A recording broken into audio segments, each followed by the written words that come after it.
Palamig na ng palamig ang klima dahil magpapasko na. Pero ang iba sa atin, mas malamig ang kanilang Disyembre kesa sa iba. Hindi pa rin kasi tiyak kung makakapiling nila sa Pasko ang kanilang mga nawawalang mahal sa buhay. Magandang gabi, ako po si Jessica Soho at ito ang nag-iisang programa sa telebisyon na kaagapay nyo sa puspusang paghahanap. Sana'y muling makapiling.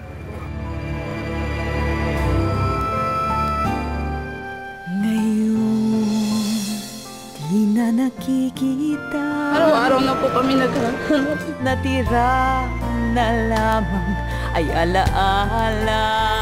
Para akong kandila na water, konti-unti natutunaw. Tanging ko dasal. Hindi ka na nakikita. Sana'y muli kang makapiling. Ngayong gabi sa Sana'y Muling Makapiling, kumalat na sa mga dyaryo at email ang kanyang istorya, ang batang si Isabel na kinidnap daw at ginawang pulubi kung saan-saan na hinahanap ng mga nagmamahal sa kanya. Tahimik yung bata, lalaki ng maayos dapat sa amin. Pero nasa ng apo ko? Hindi namin alam kung saan napunta. Ang magkakapatid na ibinenta sa halagang 2 piso lang. Magkikita-kita pa kaya? Sa pagkakapamigay sa amin, binayaran kami sa halagang 2 piso. Sa araw din na yun, sabay-sabay din pala kami pinagwatak-watak, pinaghiwa-hiwalay sa kaninong pamilya. At si Lola Charito, matapos ang mahigit 5 taon ng paninirahan sa istasyon ng tren, gusto na raw niyang umuwi sa kanilang probinsya. Patawarin mo ko sa mga kasalanan na nagawa ko sa iyo, na hindi kita na nakapiling. Patawarin mo na ako kung ano man ang kasalanan ko sa iyo. Samahan niyo kami sa isang oras na makwento ng pagsubok, pag-asa at pag-iisa. Dito lang sa nag-iisang programa sa telebisyon na kaagapay nyo sa puspusang paghahanap. Sana'y muling makapiling. Di na ako nakakakita. Makapiling. May mga pagkakamali tayo sa buhay na nais nating ituwid. Si Lola Charito, aminadong napabayaan niya ang kanyang anak na si Cristina. Ngayong may edad na siya, tanging niyang dalangin, makapiling muli ang kanyang anak.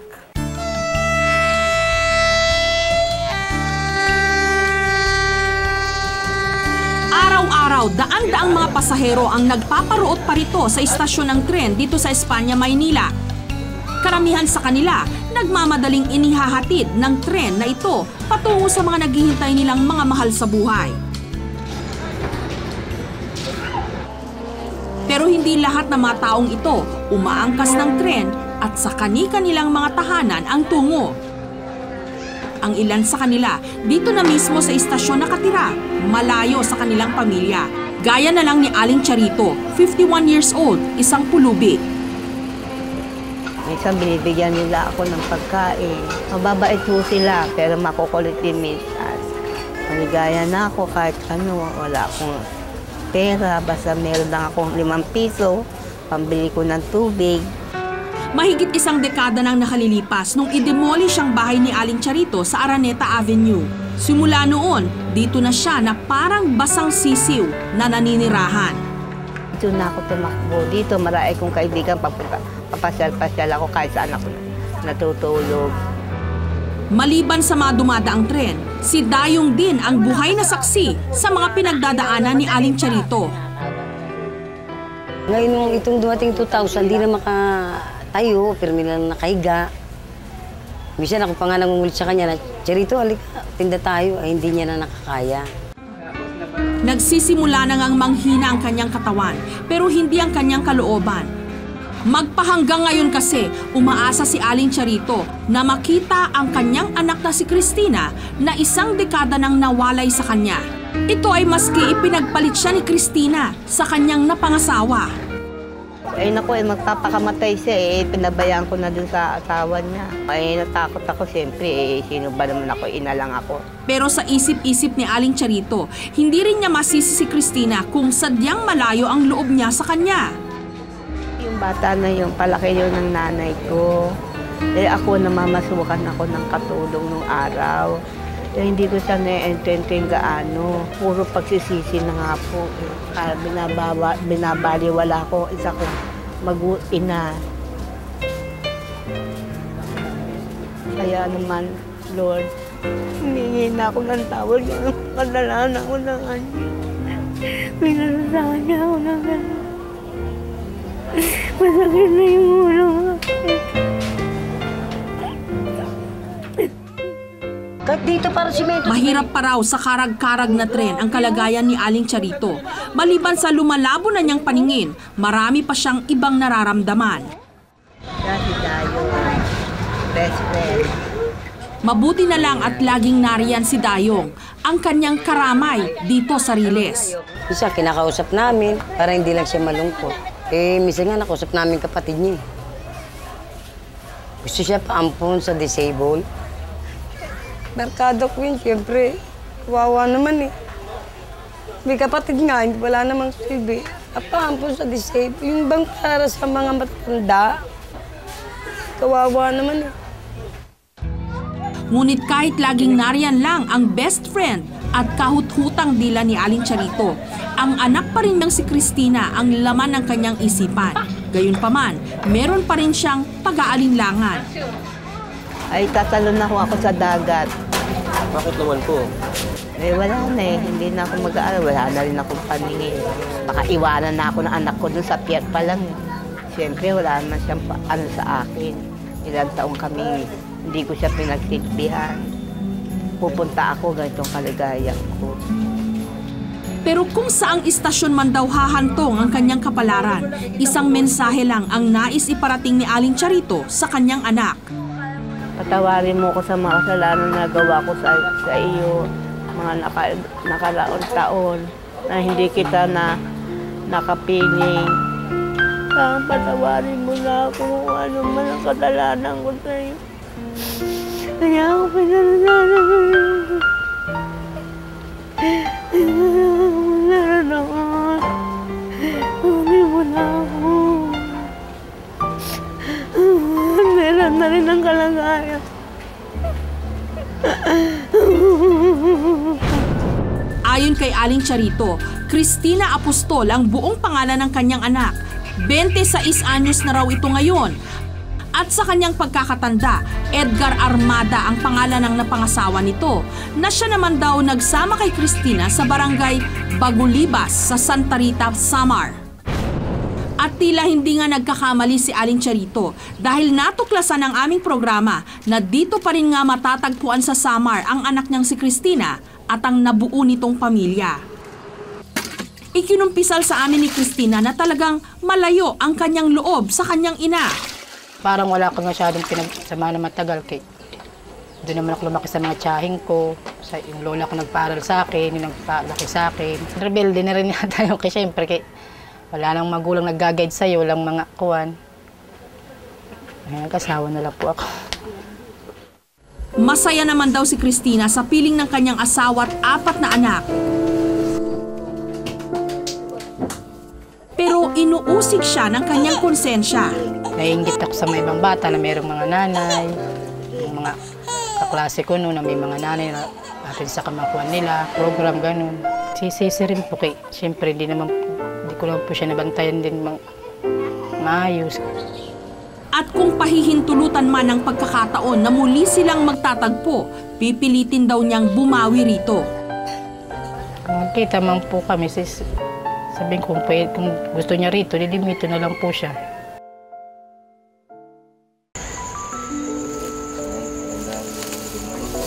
Bit-bit ang magandang balita.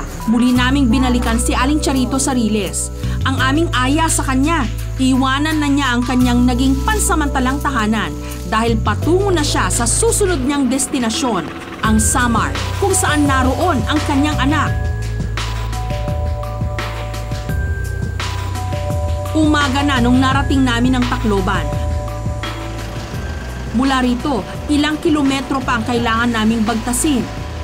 Pero si Aling Charito, kahit nahihirapan, hindi alintana ang mahabang biyahe.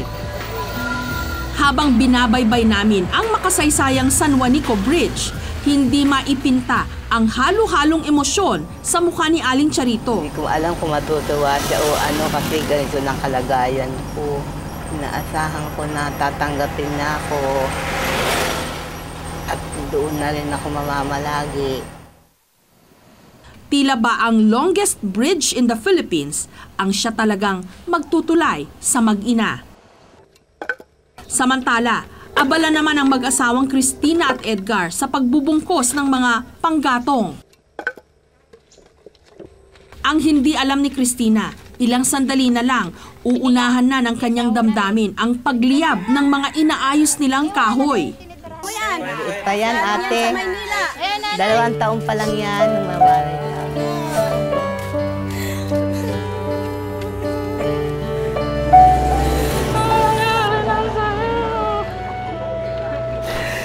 Hindi na ako nakakakita. Anong nangyari na sa'yo? Ba't kasi nagkaganyan?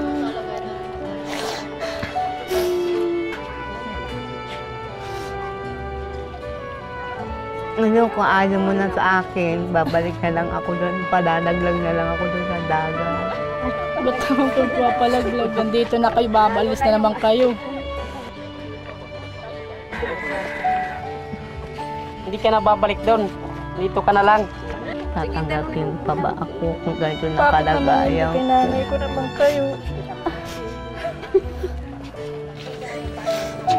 Sama-sama tayo.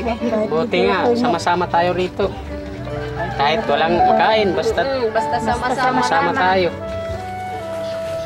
Sa tagal ng kanilang pagkakawalay, hindi na napigilan ng mag-ina na ikwento ang kanilang naging mga buhay. Nandun ang buhay ko, namamalimos na lang ako sa kinakain ko. Kaya dati sinasama kayo rin yung sumama, nung malakas-lakas pa kayo. Mama. Tagal na rin ako nagtatanong-tanong nga doon sa mga kakilala ko doon kung nakikita kayo, kung kila Tata Kulas, napunta kayo sa Payatas. Hindi na ako doon nagpupunta sa kasi Pasig. hindi ko na makita. Bless. Hawakan ng Panginoon. Salamat. Si Aling Charito, pilit binubuong muli ang mga nawalang piraso ng kanilang nakaraan.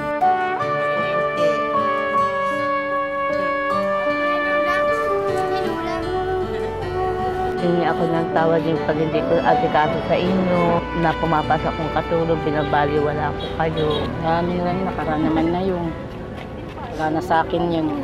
So, ano ang plano niyo sa buhay? Babalik kayo doon o dito na lang ngayon? Dito na lang. Bakit po? Siyempre, dito yung anak Dito na rin ang anak ko. Kung pagtatagaan niya pa akong ina, na ganito ang kalagayan ko. Bakit naman hindi? Kinanay ko naman yan. Salamat.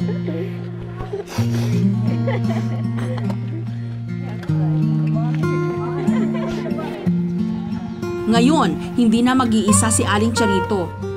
Hindi na siya titira sa istasyon ng tren sa Espanya. At gaano man kahaba ang tinakbo ng biyahe ng kanyang buhay, alam niyang ang huling destinasyon pa rin niya ay sa piling ng kanyang pamilya.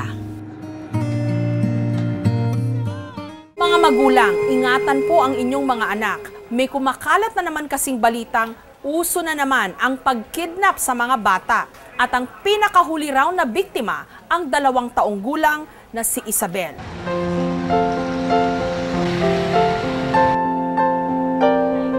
Tuwing ganitong malapit na ang Pasko, kapansin-pansin daw ang pagdami ng mga namamalimos sa lansangan.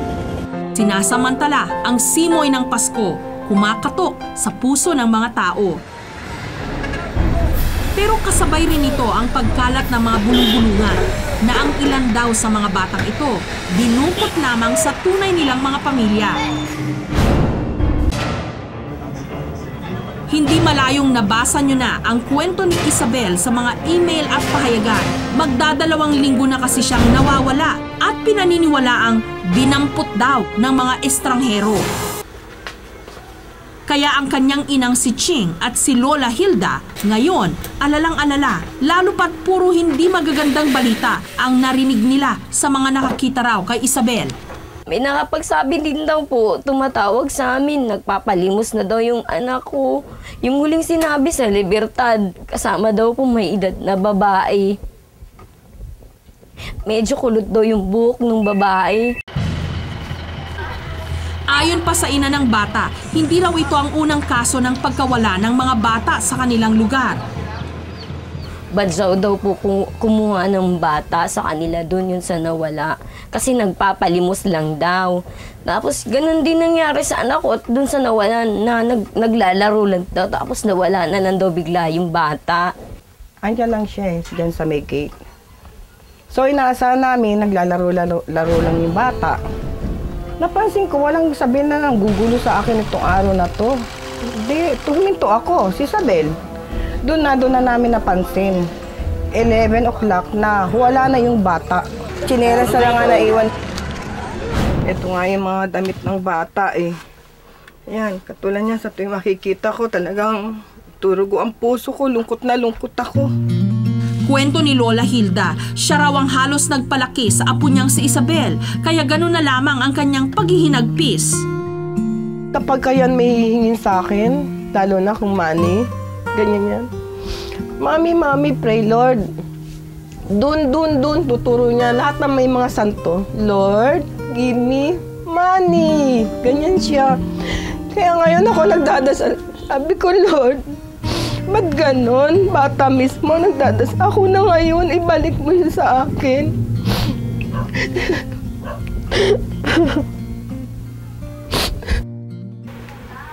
Minsan tuloy nakukonsensya siya at inuna pa raw niya ang kanilang negosyo kesa sa kanyang apo. Ba't ganon? Parang pinagpalit ko yung apo ko dito sa trabaho na to. Pati ang bata na pabayaan na hindi namin napansin dahil sa hanap buhay namin na to. Kaya naman matatalim na salita lang ang mensahe nila para sa mga taong umagaw sa kanilang munting anghel. Sana makonsensya sila sa ginagawa nilang to. Tahimik yung bata, lalaki ng maayos dapat sa amin. Pero nasaan ang apo ko? Hindi namin alam kung saan napunta. Ayon sa pamilya Sim, 2 years and 7 months old na si Isabel. Maiksi raw ang buhok nito, may nunal sa leeg, at may peklat sa gitna ng bibig.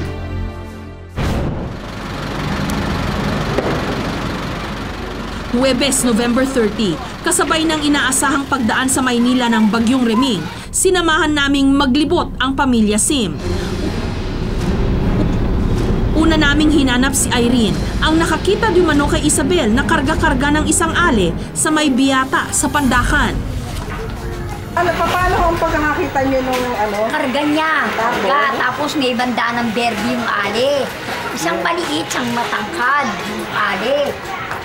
Yung isa payat, tapos yung isa matabang konti, yun ang may karga.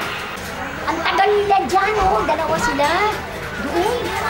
Tapos pumasok pa rin sa loob. Alam namin kinuha yun sa aanuhin namin. Akala namin anak niya, kasama niya. Sa tapat ng mall na ito kami sumunod na nagtungo. May nakakita rin daw dito kay Isabel na namamalimos kasama ang isang babae. At ilang oras lang daw bago kami dumating, kadadaan-daan lang daw ulit dito ng batang pinaniniwalaang si Isabel. Kulot ang buhok ng babae? Oo, yun! Kulot ang buhok. Sinasabi ko na nga eh. Kung di natin ng tempo. Kung dumaan ate, nagbigay naman kami ng mga flyers dito. Bakit naman? Alaala ko eh, sabi ko na nandiyan ba? Baka nandito pa? Nagsabi na sa amin na ba yun? Kanina pa? Kaya naman nahawag alas 3. Ako naman, ano ba ito? Wala nang katapusan to. Hindi natin mahuli-huli. Nga, ito yun Jiro. Payat na lang yung bata. Naku, Diyos ko, kawawa naman ang apo ko. Ilang minuto pa kaming naglibot sa paligid ng Harrison Plaza. Nagbabaka sakaling hindi pa nakakalayo ang dumanoy si Isabel. Pero nung dumaan na ang ilang oras at wala pa ring bunga ang aming paghahanap, namigay na lang kami ng mga larawan ng nawawalang bata. Baka makita ko sa PICC yan. At tulad ng isang mananaya sa karera ng kabayo, ang pamilya Sim hindi pa rin sumusuko sa pakikipagsapalaran. Hindi ako napapagod. Walang pagod na nararamdaman. Kasi ang iniisip ko, gustong-gusto ko siyang makita. Matagpuan na sana siya. Maghahating gabi na at unti-unti na naming nararamdaman ang paunang bagsik ni Reming. Pero hindi ito naging hadlang para dumiretso kami sa Baklaran, ang pinaniniwalaang balwarte raw ng mga pulubi.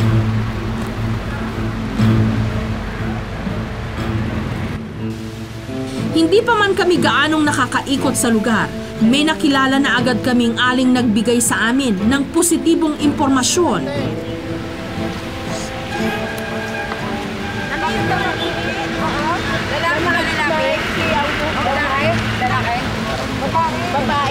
Maputi. Mayroon kanina dyan. Ang puwante. Pero mga hapon, mga... Ngayon, bandang... Hapon na yun. Tingnan nyo dyan. Tingnan nyo dyan. May kasama nga. Ang ano na. Then... Laki ko. May nagsabi po kanina na meron daw po dyan kanina. Saan po yung iba? Ay, wala na yung bariyo ng siyalis. Dahil wala ang ibang mga pulubing itinuro sa amin, nagpasama kami sa mga bata kung saan ang karamihan sa mga ito'y matatagpuan.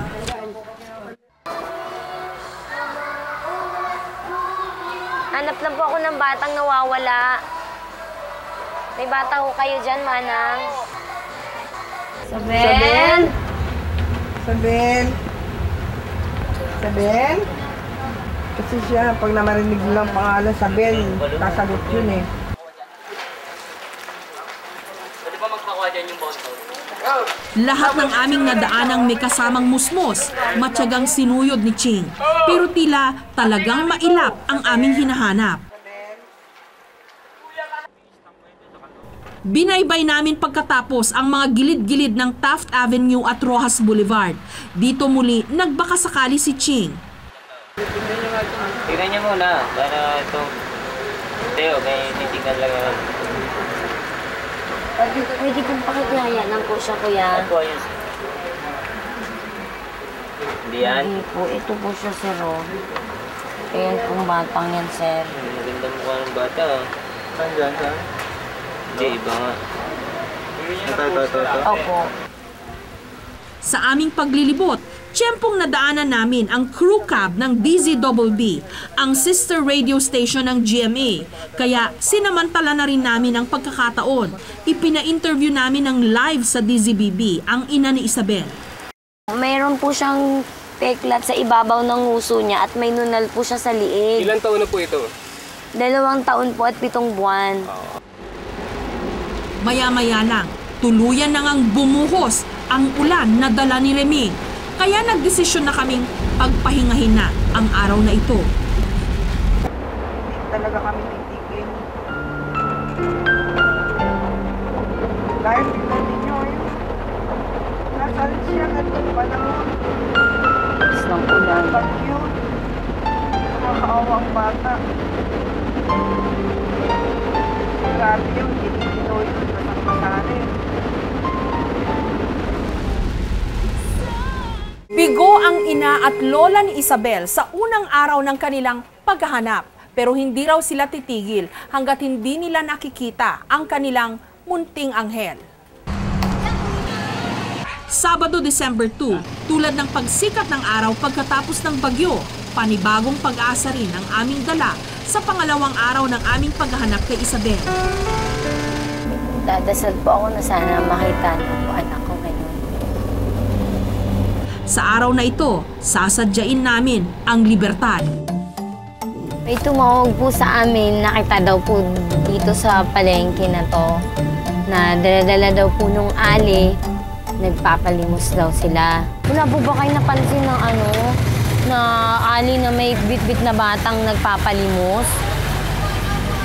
Ganito ang itsura ate, oh. Ilang taon na po ba kayo? Halimbawa po naman ito ang number nyo. Opo. Kasi parang natanaw ko nga ito sa loob ng islahan ko pa. Bakit pa ganitong oras ate wala nagpapalimos? Pag ganito sa hapon wala eh, kasi nung Umaga. Maaaring bukas. Tama nga yung tumawag sa amin umaga. umaga kasi mas marami sa umaga.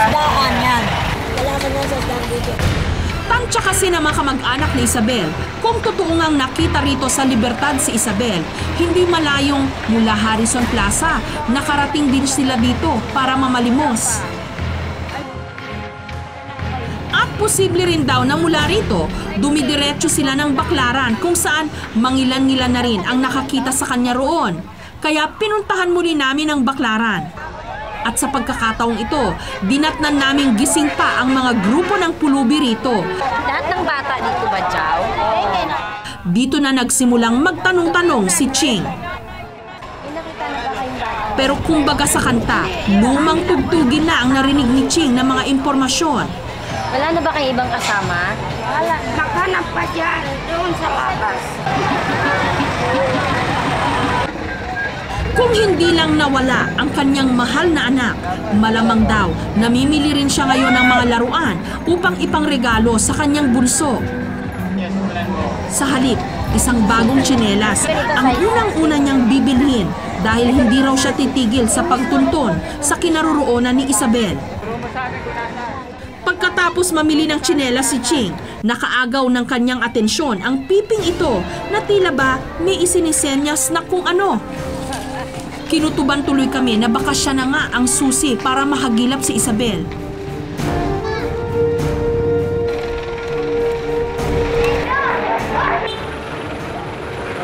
Ay, wala eh. Pero ito ang itinuro niya sa amin.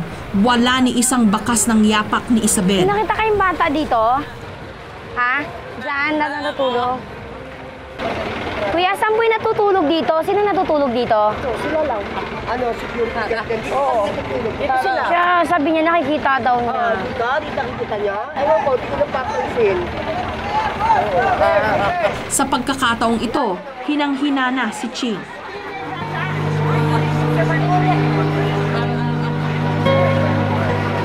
Hihina ako, nawawalan ako ng lakas. Parang nababawasan kada na lang ganitong nababawasan ng lakas.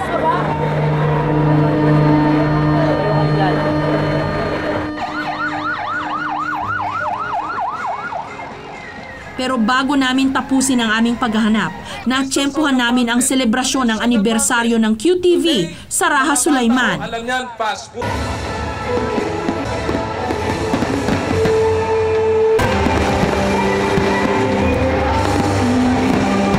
Gusto ng anak ko yan, Isabel. Sabihin niya, wow, Danda. Sayang sana nandito siya.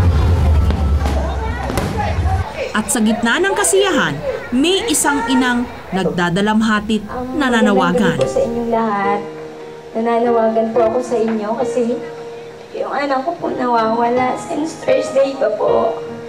Sino man pong nakakita, pakitawagan na lang po. Sa sana'y muling makapiling.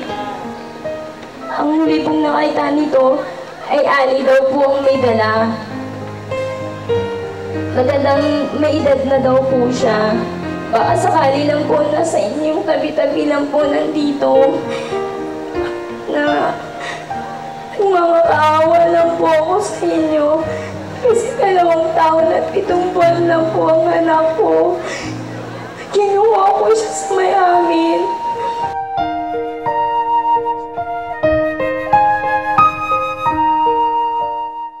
Bata pa lang, nagkahiwa-hiwalay na ang magkakapatid na Benitez. Pero nagkalayo man sila, pinagbuklod sila ng isang masaklap na katotohanan. Pare-pareho silang ibinenta sa halagang 2 piso lang. Ngayong 2006, ano nga ba ang kayang bilhin ng 2 piso?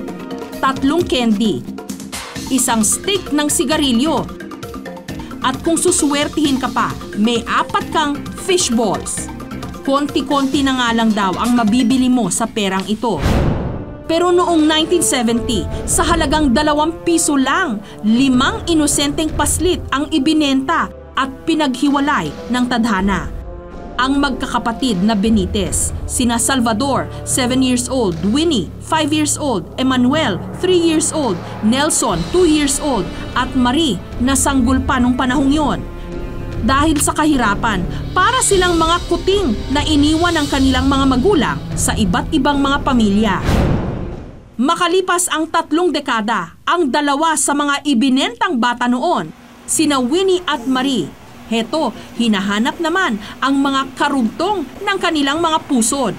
Sa pagkakapamigay sa amin, binayaran kami sa halagang 2 piso. Sa araw din na yun, sabay-sabay din pala kami pinagwatak-watak, pinaghiwa-hiwalay sa kani-kaninong pamilya. Aminado ang dalawa, malamig ang mga Paskong dumaan sa kanilang buhay. Magpahanggang ngayon kasi, palaisipan pa rin sa kanila kung kaninong pamilya napunta ang 3 pa nilang mga kadugo. Yung pong may feeling na may kadugo pala ako. Ganyan lang ang gusto kong malaman. Sa tagal ng panahon na kada dasal ko, rosary araw-araw, siguro sabi ko, sana naman Lord, magkaroon na ng katuparin yung sana mangyari na meron naman akong matatawag na family.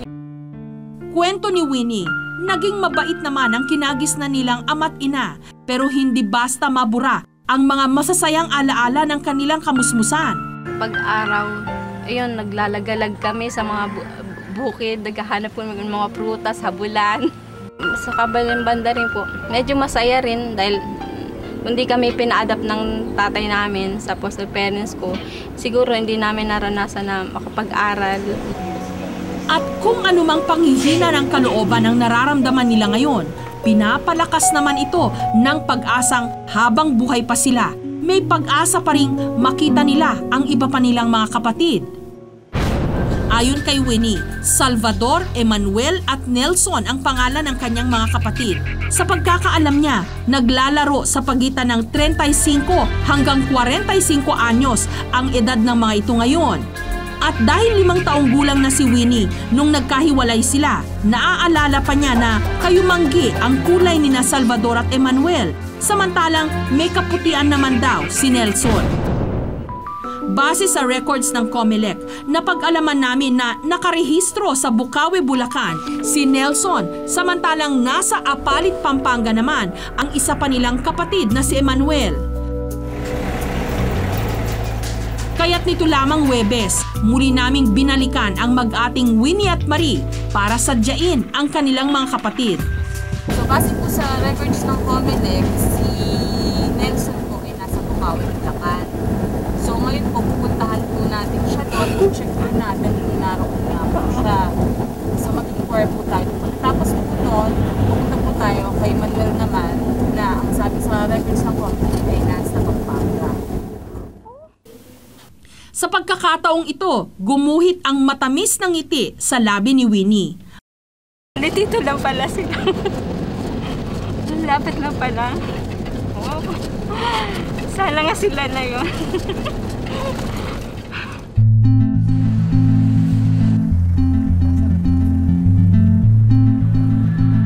Pagtuntong namin ng Bukawi, Bulacan, agarang nangalap ng impormasyon ang magkapatid tungkol sa kinaroroonan ni Nelson. Pwede po magtanong. May kilala po ba kayong Morales? Nelson Morales Benitez? Meron akong kilalang Nelson, kaya yung apelyido hindi ko gaano kilala. Saan po banda nakatira? So yung Petron, may kilala akong Nelson. Kasi nakatira dito, nalipat na ng Batya. Salamat po. Kahit kasing kulimlim na ng panahon ng pakiramdam ng dalawa, nagpasya kaming dayuhin ang lugar na itinuro ng aming nakausap. Pwede pong mag-alam kung may Nelson Morales Benitez dito. Wala, may Benitez po dito sa Block 7. Kabahag po ang ano niya, kanyang building. Actually po, itong Ruel na to, alam ko ito, taga Davao. Hindi po siya Bicol, tubong Davao siya. Actually po ito yung naghahanap rin ng kapatid. Ay, ganun po. Yung kapatid na. Babae ang hinahanap niyang kapatid. Para mapanatag ang loob ni Winnie, isang biodata na may larawan ng nasabing residente ang ipinakita sa mag-ate. Hindi po ito. Hindi ko po nararamdaman na siya eh. Hindi nga ito kasi place of birth niya Davao. Mistulang lantang gulay si Winnie. Hindi pa rin kasi ito ang hinahanap nilang si Nelson. Mabigat ang paang nilisan ng magkapatid ang nasabing lugar. Dahil tila nangangapa kami sa kawalan, nagpasya kaming sunod na puntahan ng kapatid nilang si Emmanuel na dumanoy nasa Pampanga. Si Winnie parang kinukutuban sa maaring mangyari. Alamin ko lang po kung merong Salvador Benitez dito sa inyong barangay. Emmanuel pala. Kalimutan ko. Emmanuel, ako po yun, si Emmanuel Benitez. Bakit po? Ano pong kailangan? Alamin ko lang kung ikaw yung kapatid ko. Anong province mo? Saan ka nang galing province? Saan sa Bicol? Saan sa Bicol? Daet. Daet? Saan sa Daet? Sa Daet? San Vicente. Anong nickname mo? Siyempre. Konti, pero hindi ko na siya. Ano pangarap ang ama mo? Domingo po. Domingo Paz. Ang pangalan ng nanay mo? Remedios Morales. Ikaw si Emmanuel? Hello.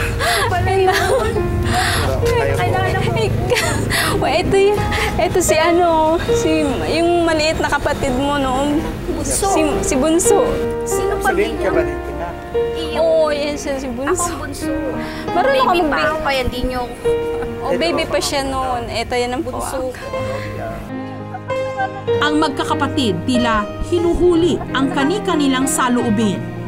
Alam mo ba kung nasa si Nelson? Hindi ko alam. Ba't di mo alam? Si Kuya Salvador. Wala kang balita kay Kuya Sally. Pero nandun nga raw sa Tayabas. Sa Tayabas, may asawa na. So, ibig sabihin, alam mo na nasa Tayabas si Kuya Sally. Alam ko. Pero yung lugar, hindi ko pa trace. Nandun daw yun sa kamag-anak ng tatay natin. Tapos si tatay patay ng palala. Ha? Patay na si tatay? Kailan namatay? 2002.